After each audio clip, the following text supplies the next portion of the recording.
Hi, I'm Lana from wellnessjourneys.co.uk, and thank you for joining me again if you're coming back. And if you're joining me for the first time, then welcome. You can subscribe to my email, lana at wellnessjourneys.co.uk. I also have a podcast which is on Spotify, and you can also find me on anchor.fm. Go to Lynn/Marino.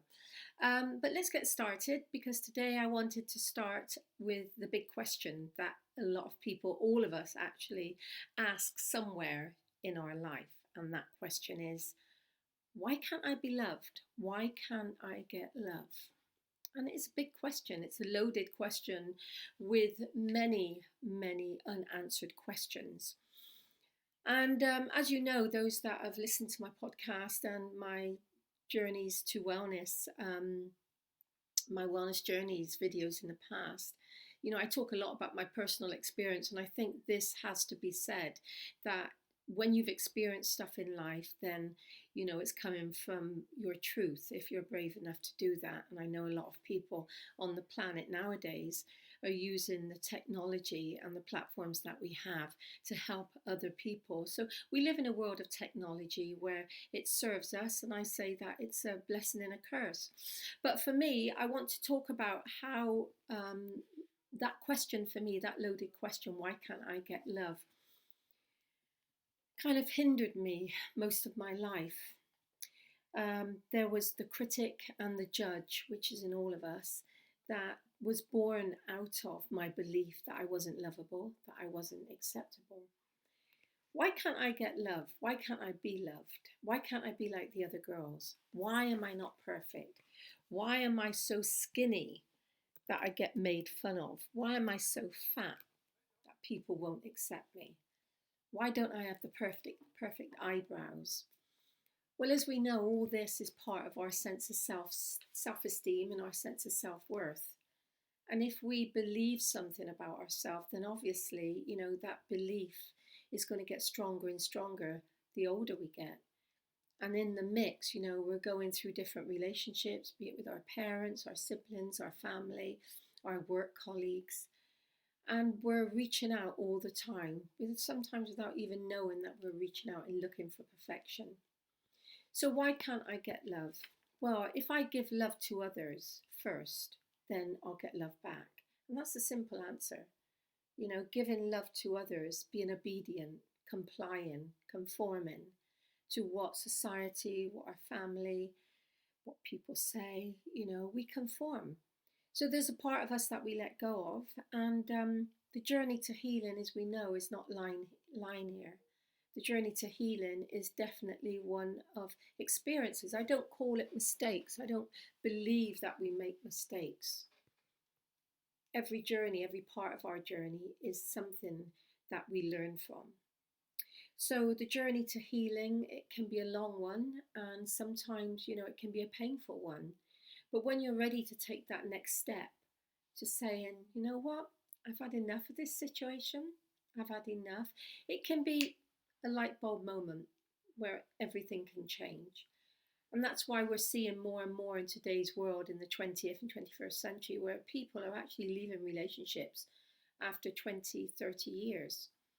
Because if the relationship wasn't based on a foundation, if we went into a relationship with the hope that we were going to change that person, or we were going to eventually get them to see us, then, that was the wrong reason to enter into that relationship. But we all do it.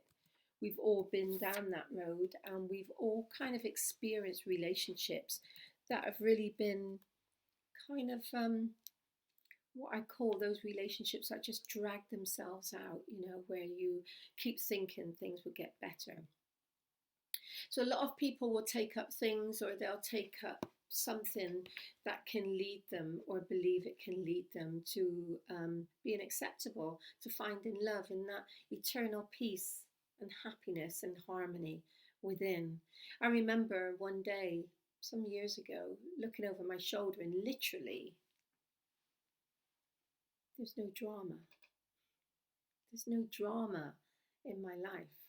Not to say that that didn't pop up later on because it always does.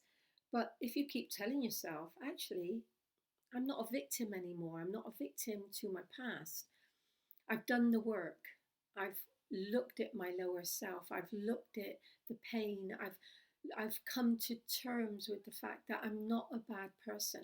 I didn't do anything wrong.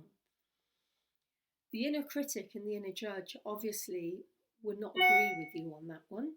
It will always make you believe, because we're always coming from the egoic mind. We're always coming from either the egoic mind or the peaceful mind. And for those people that understand A Course in Miracles, self-forgiveness is the hardest thing to do. For us to actually surrender to our true self and to actually look at ourselves and say, I'm acceptable and I'm lovable. That's the most powerful thing that we can do. It really is. So when we look at the judgment and the self-judgment and the self-critic, it takes us on a real long, hard journey of first coming to terms that we are judging ourselves. What I see in others, I first of all see in myself. So if I'm judging someone walking down the road, or driving past, or someone on the TV or in a movie, or if I'm making a judgment, it's because first of all I'm identifying that in me. And a lot of people don't understand that to see something in someone else, we have to first of all identify it within ourselves. When people go into careers as, working in the healing, energy healing, people that submit themselves to a divine way of being in the world, that truly commit to the Buddha, as an example, or to Reiki healing, it's a path that you can take, and completely, I agree with, we can find our true authentic self and our loving self through going through these journeys of becoming something.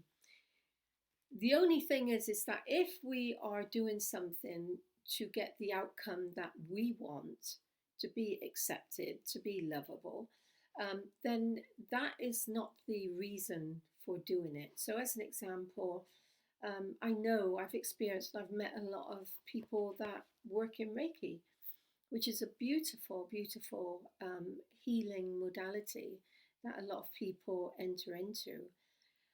And it's a way for them coming away from, the past, and actually becoming more aware. They believe that they're becoming more in line with their spiritual self. And that's beautiful, because we can come in line with our spirit self anytime we choose. The objective, from what I've learned, is to actually integrate spirit into the human conditioning. So when we talk about the human conditioning, we have to look at the lower self. We have to look at those dark parts of ourself that we don't love, that we reject. And once we can do that, then, and the authenticity, to stand up and talk about things that have happened to you, and to look at why you took on that, sometimes that role of the rescuer or the provider, or you became, the person that just needed to get something back in return. It means that there was unconditional love.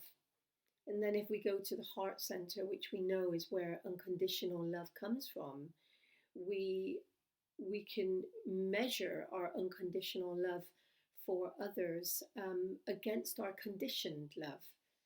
And if we've received conditioned love, especially as a child, then we know a lot about conditioned love.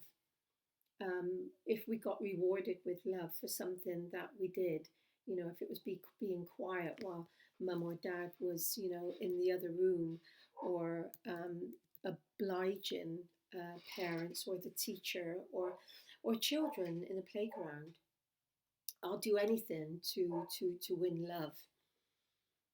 We're talking now about the ego mindset. When the ego mindset starts to develop, and alongside the personality, as our personality is starting to develop, we start to learn that, or through our belief system, that I'm not going to be loved. I'm not going to be loved unless I compromise myself. And of course, this isn't always on a conscious level. I think when we go into personal journeying and we actually start working with a therapist, we start getting therapy, we start getting counseling, we start doing the workshops, maybe trying something like a silent retreat. All these are things that give us the opportunity to work with our throat chakra. And as you know, working with the throat chakra is actually committing and connecting to the divine ego. So we're coming away from the human ego aspect of self, and we're becoming more aligned with the divine within us. So guilt and shame lies unconscious, and sometimes, we're not even carrying our own guilt or shame. It can be someone else's guilt or shame. If we've been abused on any level, that person has abused us because they can. Sometimes our light is so bright that we're so open, we're so susceptible, and we're so open to trust. And we have to now think about going back into our childlike self, where the child self only knows how to trust. The child self does not know how to hate. The child self does not know how to kind of align with ego mind. Manipulation comes as a result of trying to survive. And that's what we all do. I've done it, and I don't think there's a living soul that doesn't have a motive for getting something that they want out of life through going down through a different avenue. The important thing is that when you become aware of it, when you become aware of the fact that I've manipulated, I've schemed, I've taken things I've taken advantage of situations to get what I want. When we can actually start to own that, then we can start to actually align more with our true self, our authentic self, and that divine self, that actually the guilt and the shame that sits there, and every now and again it might pop up. I was caught in a situation recently, and I was seduced by something. I said, yeah, that's a great idea. We don't have to say anything. And the person that actually said, actually, Lynn, we do have to say something. And it knocked me back. But in that moment, the guilt that flowed to the surface and the shame, and I recognized that, and I thought, wow, thank you for that gift, because I recognized that was coming from my past, my art of manipulation, my art of getting what I needed, because that would lead to me being liked, or that would lead to me being loved. So even at this age where I am right now, and I've done decades of work on myself, even at this stage, I can still dip into, old past behavior, because that's what it is. But then I can simplify it by actually forgiving myself in that belief that I did anything wrong. If I can actually accept that came from a very deep part of my wounding that still exists. And that is never going to leave us. Our story. Our story is the next thing that we're going to talk about. So I'm going to go into that into the next video. But I want to leave today with saying thank you for watching this video, and have a great day. And as I said, please like or share or subscribe to my YouTube channel, which is Wellness Journeys.